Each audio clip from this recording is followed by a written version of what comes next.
Combat Sambo, which is different than sports Sambo, is one of the most violent and fun martial arts I've ever experienced. Kicking, punching, throwing, submission fighting. Headbutts are legal. Like pretty much, you can't stick a finger in a hole. That's the rule. Welcome to the Martial Theory Podcast. Rob, thanks for joining me. Steve, I really appreciate it. Anytime. So, here we are at the Mark Cardona's Renaissance Martial Arts Festival in Rochester, New York. It's a great experience, and it's great to be able to pull you right off the mat. Thanks. Where you're just teaching and have this conversation. So, I want to start. What's your background? Give us the 2 minutes of your background in the arts. Wow. So generally, I'm a mishmash. I officially hold rank in two systems, if you want to say. I actually hold rank in Sambo, which I was given the, position of instructor.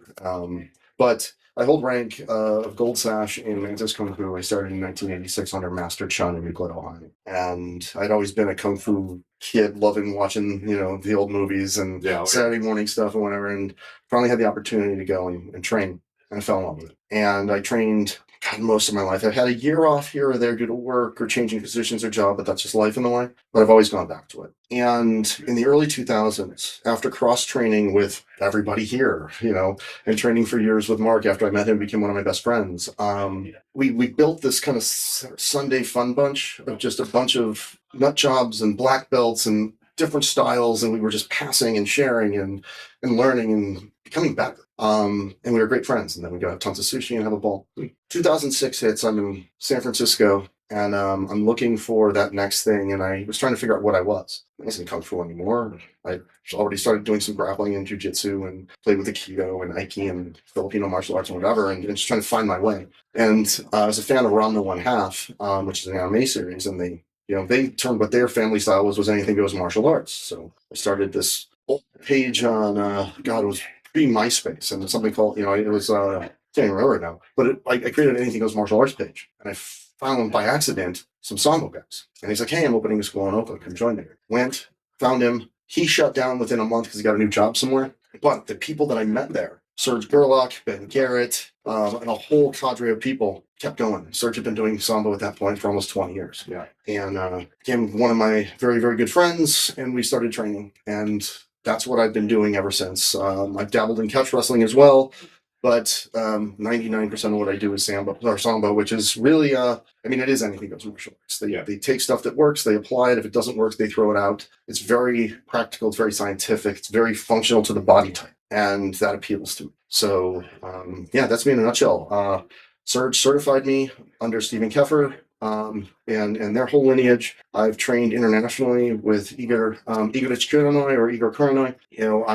I've worked with guys from all over the United States. Sambo Steve is one of my really, really good friends out of New York. So it's a small community, but it's a tight community. And, it's bigger in Europe, it's bigger in Russia, it's bigger in, wherever.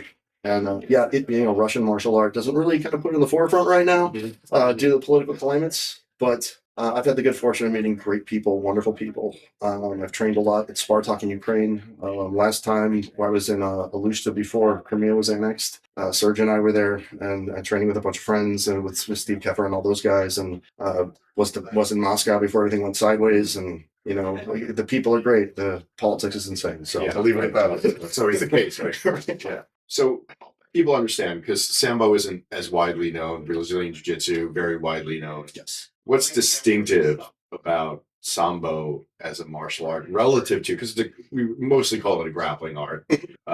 But so what's distinctive about Sambo in terms of? So it's a fighting system that turned into a sport, but it was originally a way for hand-to-hand combat to be taught to Russian military. And so they had, as I understand it, they had a spy who was the highest ranking white person at Kodokan, and they brought him back to Mother Russia. They said, come up with a hand-to-hand system that's going to, be easily taught, so train the trainer kind of thing. And this was all Stalin era.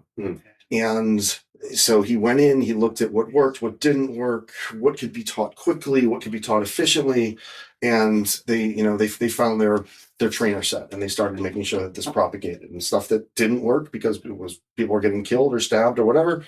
it got thrown out. If it was more functional, they kept it in. If you could hit somebody with a shovel while you're doing it, even better, right? It was that kind of idea. And then, Stalin being Stalin apparently threw the guy into a gulag where I think he died, and it went from there. It happens.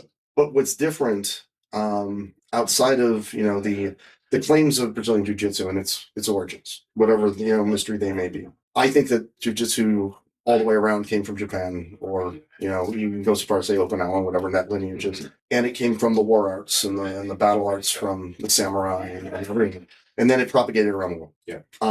Sambo came from ultimately Japan. They said what works, and then they took the stuff they knew as well.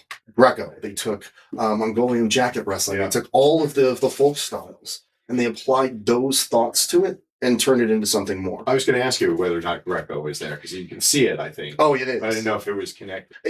Again, anything that works, right? Yeah. So all of the guys that I've met over the last 20 years, especially like the international teams, like whether they're the Ukrainian guys, the Daki guys, the Russians, whoever, they had a very diverse background. They would train Sambo, they would train wrestling, they would train sumo, they were all over the place. They would train just things that worked. When we went the couple of times to work with Igor, he's so incredibly well connected that we had Olympic gold medalists from gymnastics show up and teach us their warm-up routines and their stretching routines. And he's like, we take the best of what we can know from the best who can apply it, and then we bring it into our circle.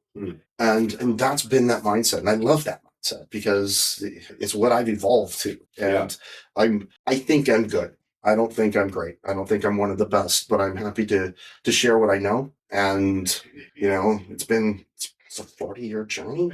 Yeah. If you're enjoying this podcast, please subscribe, like, and follow. What takes 5 seconds for you actually means a great deal on our end.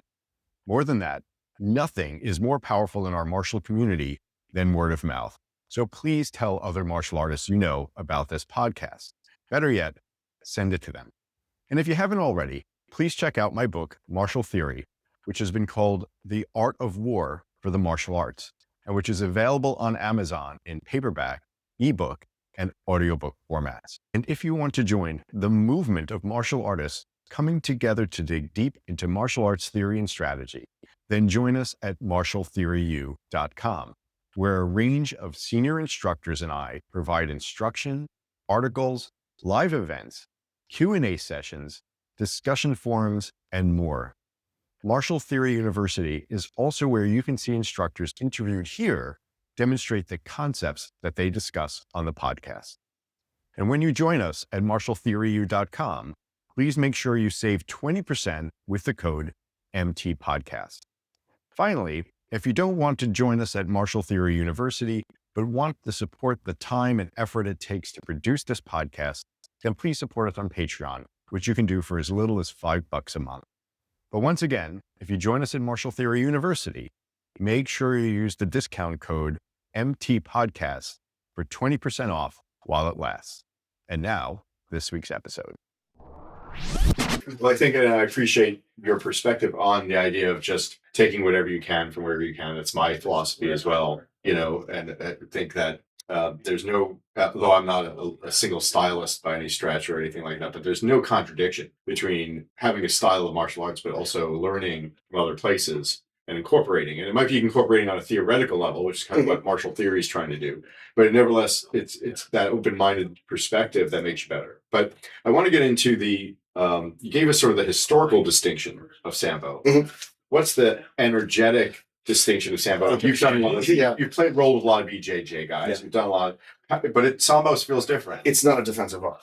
So as I've worked with, great BJJ guys, Max McGar, Ian Johnson, all of their instructors, all great people. They can be more physical and they can be more aggressive, but the art itself is the way they teach it is a defensive kind of split. I guess there's a self-defense application to it. I've never met any of the real self-defense BJJ guys, so I don't know. Sambo from the get-go was taught to me as attack, attack, attack. It's don't defend. It's not defend, react. It's not. If you are in attack mode, you are at attack.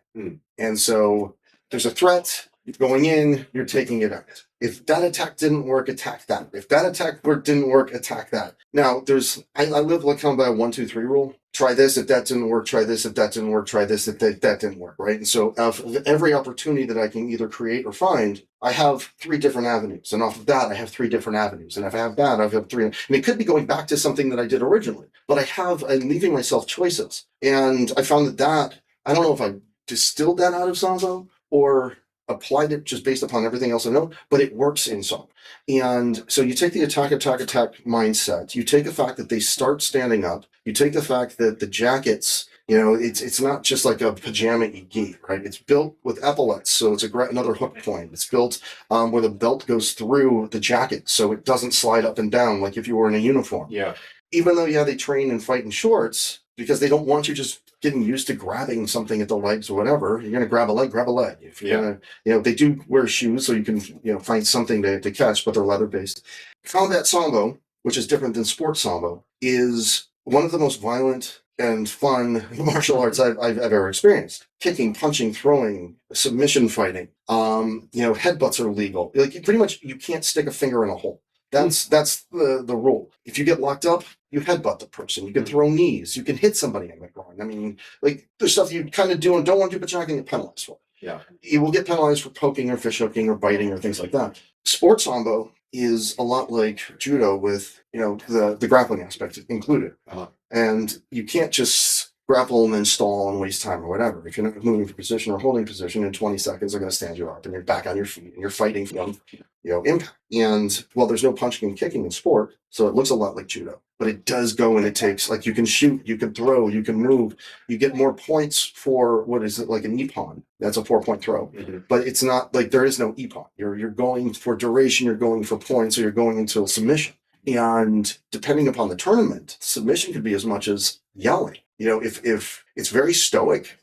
So if you get thrown, you're like, the ref can stop it because he'll take that you concede or you're hurt. And so you're out. Right? If somebody puts a submission up and you're like, you're out. Otherwise they're waiting. And if they don't finish the submission, there's not even points for them. You're trying to lock it up, you're trying to end it, but you get points for the throws. And even in sports Sambo, you get points for the throws. Yeah. Everything else, you get points for hold downs and a couple of other things as well. And I think they've expanded the rule set again because Piaz is trying to get Sambo into. They're always trying to get Sambo into. But even energetically, I think you made an interesting point about the aggressiveness. It's very, and that, and you can see it as you apply it, as you're training it. You can see that you're not waiting, you're not responding, you're proactive. Yeah. For lack of a better word, I think, right? I'm looking for opportunity, but if I'm engaging, I'm making a bridge. I'm taking, I'm forcing a connection. Could be shooting a leg, could be shooting a corner, it could be like whatever it might be. The move is meant to do something, to apply something, to position something, to set up some kind of throw or cause some kind of impact. It's not where, again, Brazilian Jiu-Jitsu, as I've seen it applied and friends do it, it's take them, hug them, wear them out, apply a technique to submit them or subdue. Yeah. Our stand-up stuff that we do, it's there are guys who do more practical application. I mean, I'm not a bodyguard. I don't, I'm not an asset. So right. I'm still always just training and kind of doing the martial sport / TMA side of things because I'm not poking people in the eye and murdering. Right. There's a couple people maybe. I don't think it's us unless you have a secret list. But yeah, it's much more aggressive and I think practical because unless somebody's been training, and this is it's a small set of people, and they train poorly where they're hanging out their punches or they're doing something or they're drunk or something really dumb. You're really just training to be fit, learn cool stuff, improve the way the body moves, maybe share some knowledge with some people if you're teaching. And if the other 93% of the planet attacks you, be fine. Find space to run away and not have to deal with the legal implications of doing something dumb. One of the things that always talking about is the importance of redundancies. And so redundancies is the idea that and this is what you were talking about, if technique A doesn't work, my technique B has to be just as effective and just as good as technique A, and my technique C has to be just as good and as effective as my technique B. So that I'm never downgrading my effectiveness because my primary technique doesn't work. And that's the idea of redundancy. And that seems like if, in your practice of Sambo, and perhaps in Sambo more generally, a really dominant idea, or an idea that's It is. I wouldn't say it that same way, because again, No, that's you, great. you and I look at it a little differently. When I'm teaching, and even though as my own application is, because those 1, 2, 3s change. Yeah. You know, sometimes situationally, sometimes just comfort level. It's those 3 moves that I know, not necessarily that they're going to be super effective, but I know I can apply them. I know, like, I'm comfortable with them. It's like almost second nature. You know, we get to a point where we can grip, or we can move, or we can, like, there's these things that we do just almost intuitively, and those are like my top 3. That's what I want to do when I'm training or whatever. I'm mixing things up or goofing around or trying to learn something new, or you know, become better at something. That's a different story. But in practical application, if I'm going to bang heads with somebody, even if it's a friend, and we're like, okay, let's go for fun, but we're really, you know, then I find myself falling back to comfort. And that's what I'm trying to tell people. I'm like, I want to teach them something that's always going to be effective. And I want them to choose what fits them, what they feel works. You know, what works for you may not work for me. Yeah. You know, and could be due to injury, could be due to repetitive training. You know, It's like I laugh about being dead inside, but I've had certain things applied to me so many times that it's like my pain threshold is very different. Right. And unless, you know, you're going to be doing something I consider is going to hurt or damage me, I'm less privy to react to it, unless, again, I'm teaching or someone's teaching and I'm getting it right. Yeah. It's situational, but it really, I think it comes to comfort. So is that comfort then, if it's not at redundancy as I'm exactly describing it, is it? It's still the 1, 2, 3. It's still, I want to have fallbacks. So that's the redundancy piece. Okay. But it's not about the efficacy of each technique. You know, I'm not going like, okay, if I do this, it's 90%. If I do this one, it's 85%. If I do this one, it's 60. So that's going to be my third go-to. No, that's exactly what I mean. Is that we don't want to go down from 90 to 60 to 50. We want to always be at the 90 or whatever. If we can, but I might be comfortable with something and know I can go for it. And even if it's 50-50 or 40-60, because I'm comfortable with it and I know I can adapt, that might be more of a go-to, because the out that I get out of it, if I f that up, may leave me in a better position than something that I am really, you know, better at. But it leaves the other person in a position where they can respond in a way. Right. You know, like you know, this, you call it a scramble, right? We call it a scramble. You get in a scramble position because you screwed up, they screwed up, and now you're trying to recover. I'd rather be in a scramble position that leaves me with 3 or weapons, 4 weapons, and in the right angle, than being face down on my belly. Yeah. So yeah, that's fair. Yeah. If you had to identify, you were talking about some of the same language that I use about shearing and carving and some of these things, you know, and we're talking about some redundancies, relaxation, but there's a concept other than more of this aggressiveness of Sambo. There's an underlying principle of it. An underlying tactic. For me, it's only use what you need. And I don't mean that in technique. I mean that in force and energy. And if I can supplement my movement, and this gets really esoteric, and I don't want to sound like I'm... Go there, because that's what we're talking about. But I'm locking my skeleton more often than not. I'm cycling muscle groups. I'm in a position where I'm trying not to weaken myself. And so when I'm moving and I'm hitting someone, I want to generate as much force and drive it into the earth as I can, because I don't want it to finish in a joint. If I hit you and I'm not applying it rotationally from the ground through my hip, through my body, or if I'm coming in and doing a snap down, it's just coming from my shoulders. It's also just ending in my shoulders. Right. And I'm causing myself some damage while I'm doing that. Or if somebody's super aggressive and they're coming in hard and I can block their position and I know that I can block them out. And we were talking about, like, if I can stop them from posting or whatever it might be, I can make them burn so much more energy by just fighting a triangle, wedging up, and just waiting until they make that mistake. And I do that so much more often in the last 10 years than I did in the previous 10 years. That's exactly where it's going to go. And it's one of the things I always tell my students is that I think one of the ways that, if I get into a confrontation with someone or when I'm playing around with people,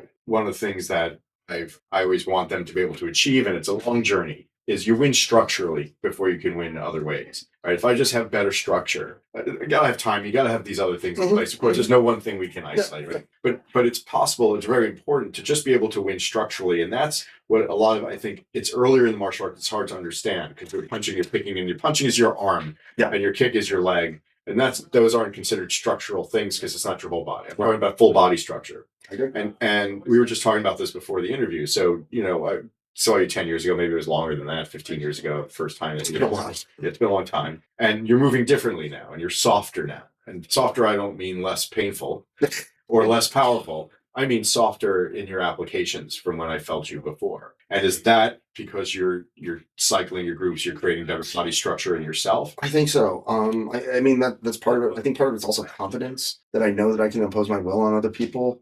But it's not just physical dominance. It is a deeper understanding of position. It's a deeper understanding of balance. A deeper understanding of how to take space, and that application of different principles simultaneously, whether I'm realizing I'm doing it or not, it keeps happening, and it's just the way I think we all process, and we get better over time. Like if it's why we change our punching patterns from hitting pads to hitting people, right? Mhm. If I train to hit a pad and I get put under duress, I'm gonna hit the person like I hit a pad.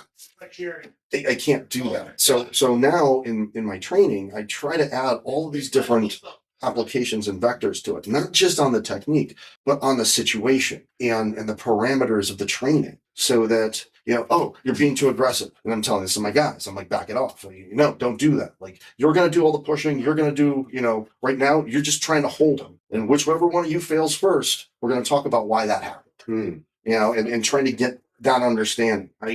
My guys tell me that I do things intuitively, and anytime somebody tells me that, I have to go back and sit down and reassess, because I want to be able to explain it. And just in that process, I've had a bunch of aha moments. Give me an example.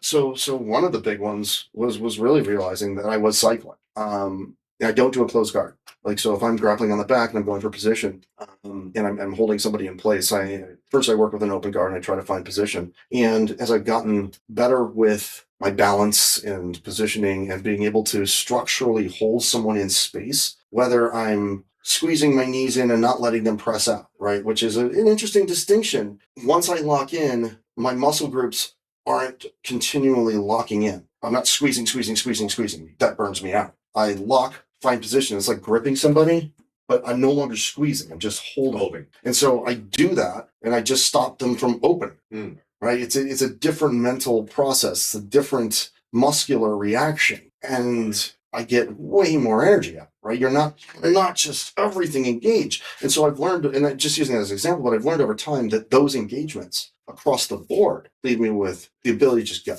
I can, we're new guys and guys who don't know how to do this, they burn out in minutes. And I'm doing 5-minute rounds with my guys, and I'm in there for an hour and a half. And it's just go.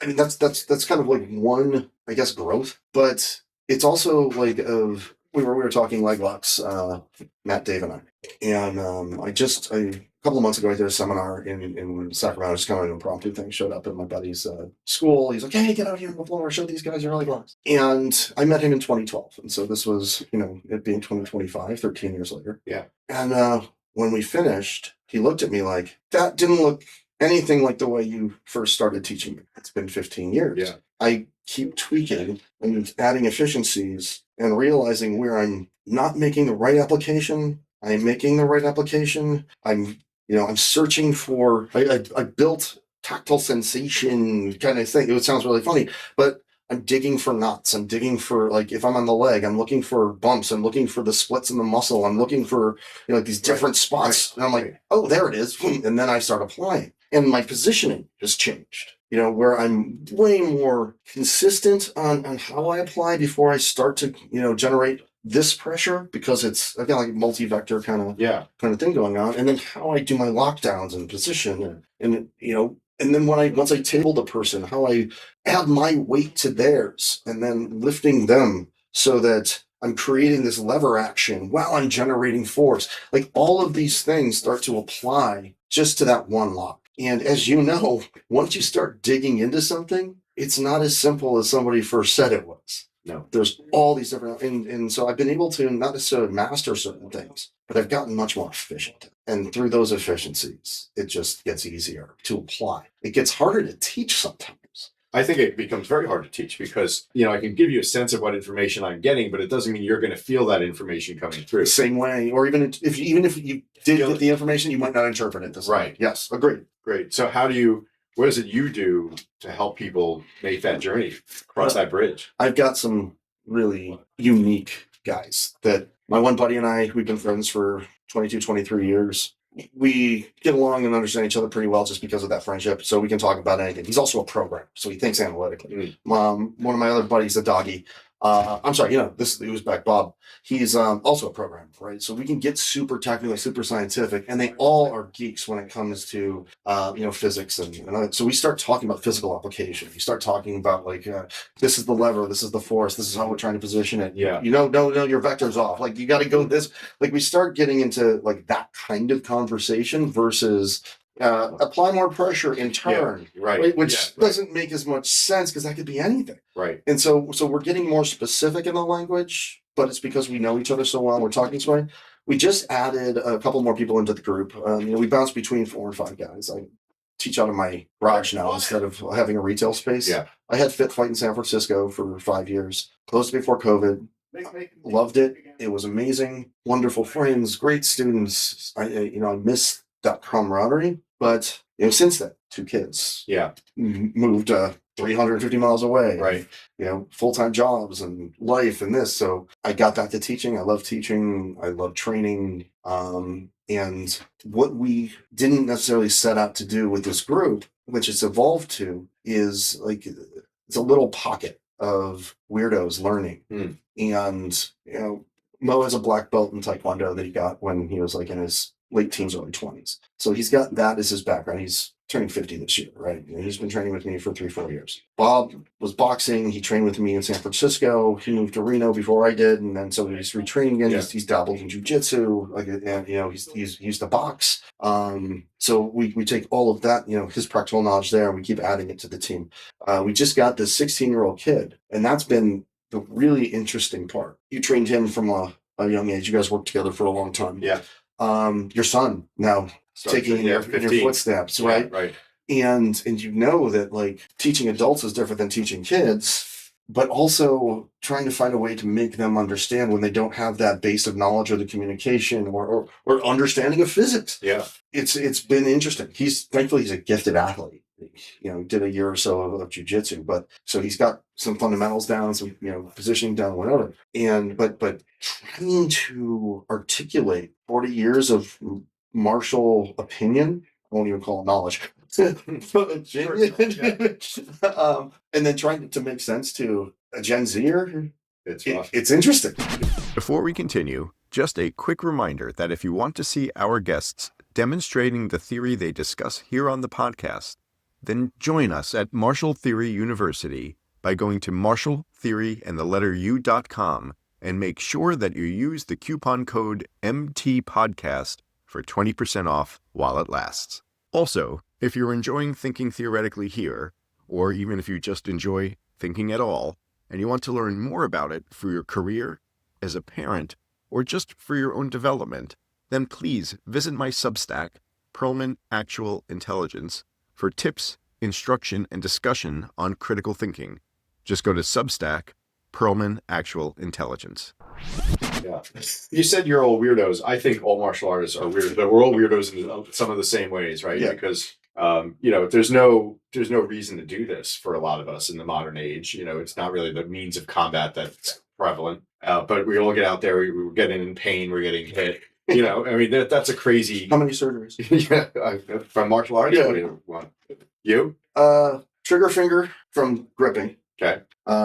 Knee, ACL, MCL competition. And then let's see, this hand, this elbow, which I am gonna have to go back under the knife again because it keeps filling with more calcium. Don't do that. And so it was this straight once. Oof. But what's nice about it is you can't armbar this. There's the plot. So I just give it to people. I'm like, you're gonna have to break it here or here because this ain't bending.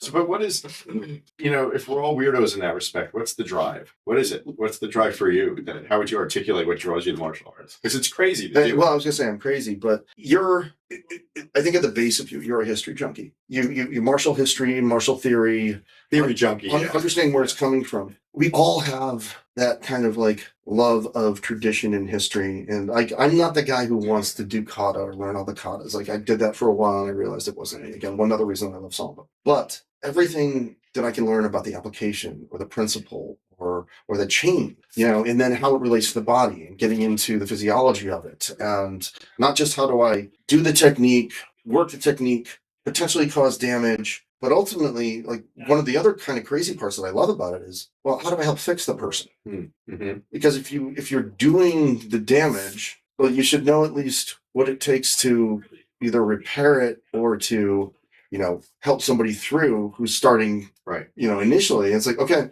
no, you're out. 2 weeks, 3 weeks, you got to do this, go see the doc, make sure this happens, but we're going to talk about this, and this. You can do these on your own. It's going to get you back faster, but yeah, you're not training her, like that kind of thing. Right. But what ultimately I think I'm fucking crazy. It used to be the camaraderie. It used to be the love of the technique. It used to be the competitive aspect of it, trying to get better, trying to be better. I don't know what I had to prove to myself. Maybe it was that I was the geek growing up and that affected me more than I ever thought. Now, I've never been military. I'm not a cop, whatever. Yeah. Everyone thinks I was military. I walk around with confidence, my shoulders back. They call it military presence. I just, but that's all come out of just martial training and understanding and what you get out of feeling confident and skilled at something. I did theater for years. I'm really good at what I do for work. I'm one of the best at what I do. And that has nothing to do with martial arts. That wouldn't make me walk around looking like this at 53. Yeah. I like the physical aspect of it. I like the training aspect of it. I like the teaching aspect of it. I don't like to get into fights. If I was doing it to fight, I would be in bars every week. Right. Just smashing people. Right. I hate applying it on people, but I like applying it on other friends. Friends. We like applying it on our friends. It's weird. Right? That's what I mean. That's what I'm saying. So you and I know each other a little bit. Yeah. And we've definitely watched an evolution. I'm honestly really looking forward to reading your book. So, Thanks. Thanks. While you were talking about it and, Perlman's Pearls kind of ran through my head. I hope you numbered the lines so that we can go to page 7, line 4 of Gospel 6. So that, when those pearls are in there, we can reference the pearls. Now I wish I did. That's a great idea. I wish I had done this interview a while ago.